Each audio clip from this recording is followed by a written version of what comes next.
E Acabe fez o que era mal aos olhos do Senhor, mais do que todos os outros que foram antes dele. 1 Reis, capítulo 16, versículo 30.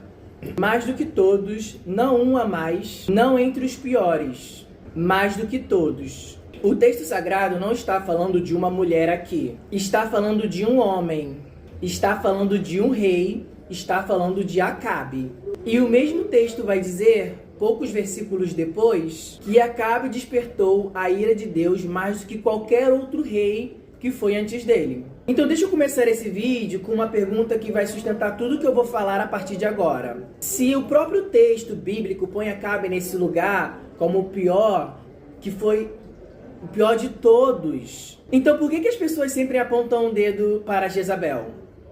Então nesse vídeo eu vou explicar sobre a feminilidade dentro da Bíblia, que é uma área que eu venho sempre estudando, e como que essa personagem, apesar de ter os seus problemas, tem uma atribuição muito maior do que deveria, né, de acordo com uma leitura fiel da Bíblia.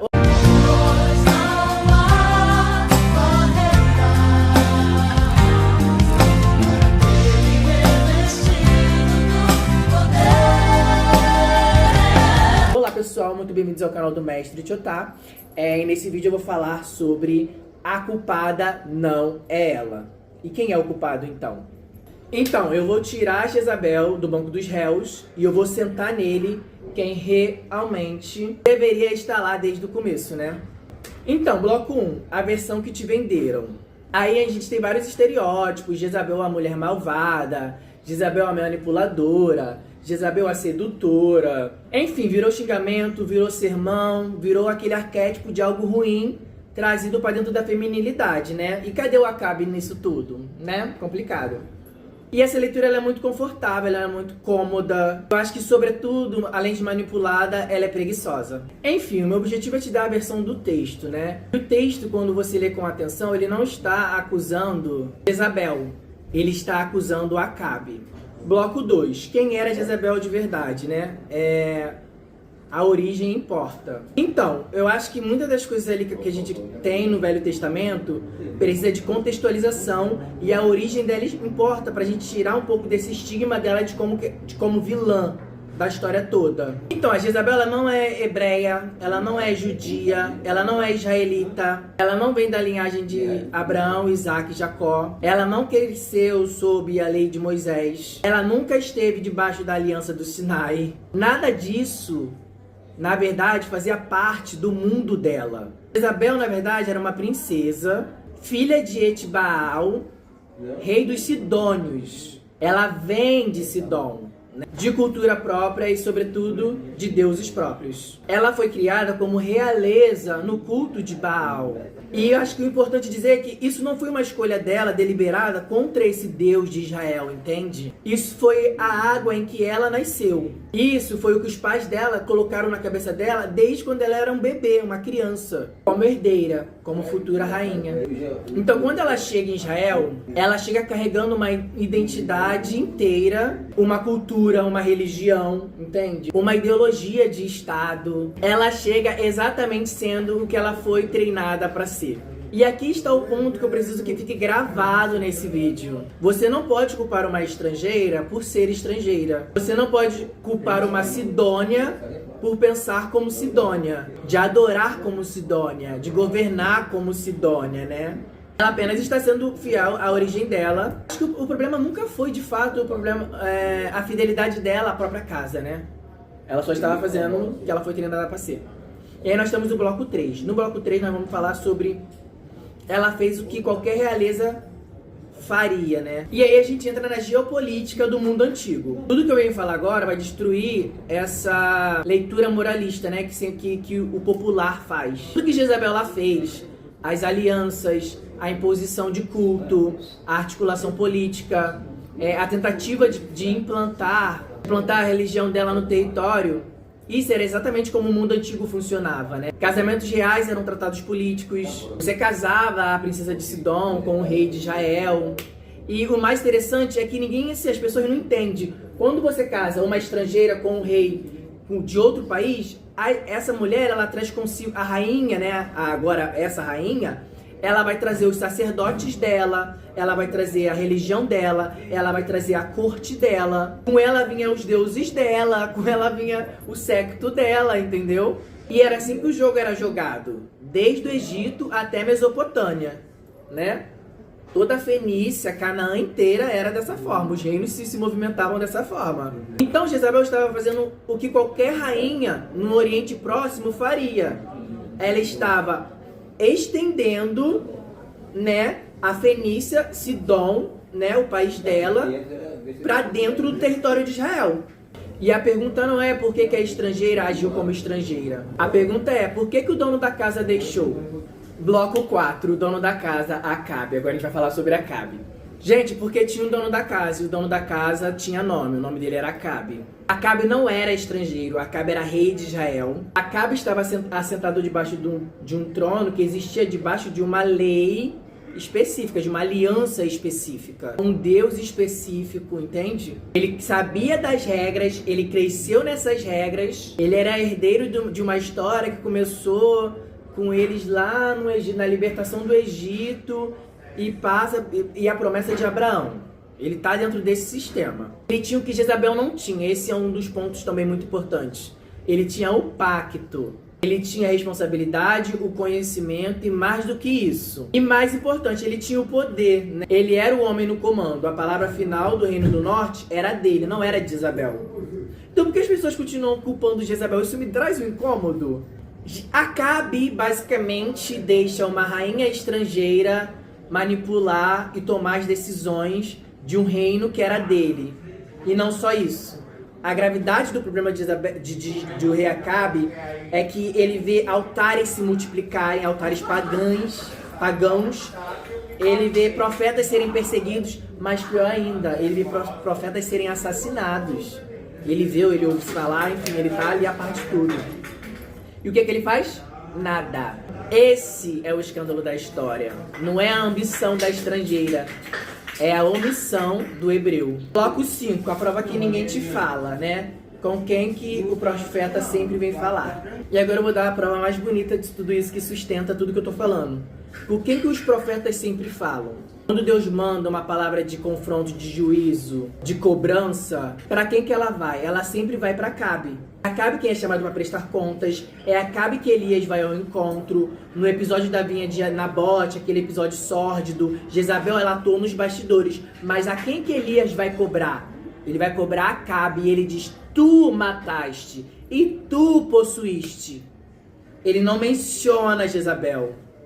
A gente vê todas as atrocidades no livro de Reis acontecer e você não vê Jezabel sendo mencionada. Então por que ela é culpada? Se o texto tá ali tratando o culpado o tempo inteiro, que é Acabe. A acusação é endereçada a ele. O tu é endereçado a ele, não é a ela. Tudo é diretamente com ele. Até a morte dela é anunciada a ele. Você entende? Para além disso, algo que alimenta o que eu estou dizendo, que sustenta o que eu estou dizendo, é que o texto diz que ninguém vendeu, o texto diz que ninguém se vendeu como Acabe se vendeu para fazer o mal. Eu acho que isso é muito preciso, né? A gente só vende aquilo que a gente é dono. Então, novamente, o texto põe ele nessa posição de posse, de poder. Ele era dono de algo, né? Ele vendeu. Então, você só vende aquilo que você é dono. Quem é o culpado? Acabe. E o bloco 6 é o que eu mais gosto, porque é o bloco que fala que ela nunca pertenceu, né? Ela nunca pertenceu. E esse é o ponto mais importante que a gente precisa analisar. Aí eu vou explicar porque que Deus nunca se dirige diretamente a Jezabel. A leitura preguiçosa, mais interpretações, vão dizer assim, porque Deus ignora ela é tão má que ela é ignorada. Isso é extremamente errado. A razão do fato de ele nunca se dirigir a ela é porque simplesmente Jezabel não fala a linguagem do Deus de Israel. Você entende? Pensa numa coisa, a rebelião pressupõe pertencimento. Você só pode trair um pacto do qual você fez parte. Você só pode desobedecer a uma lei que foi sua. Você só pode ser uma aliança que você assinou. E Jezabel nunca assinou nada, meu amor. Jezabel nunca assinou nada. Ela nunca esteve debaixo da lei da Torá. ela nunca pertenceu à aliança, ela não está se rebelando contra o Deus de Israel, porque para se rebelar contra ele, primeiro, antes de tudo, você deveria pertencer a ele. E quem pertencia não era ela, que era uma estrangeira, era Acabe, né? O ponto é que Jezabel não é uma israelita desviada, ela é, de fato, uma Sidônia por inteira, fiel à própria origem, desde o primeiro ao último capítulo.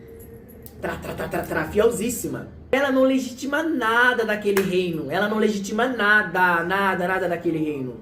Ela não legitima nada daquela religião, daqueles cultos, daquele calendário. Entende? Porque como é que você legitima uma coisa da qual você não faz parte? Você não legitima. Entende? Não tem como, gente. A mulher só tá ali, a mulher só tá existindo. Entende? Por isso não existe um tu endereçado diretamente para ela. Basicamente, não há segunda pessoa esse tu, né, o dedo na cara, onde não houve relação. É como você tentar cobrar uma dívida de quem nunca pegou empréstimo, né? Jezabel nunca pegou esse empréstimo, Acabe por outro lado.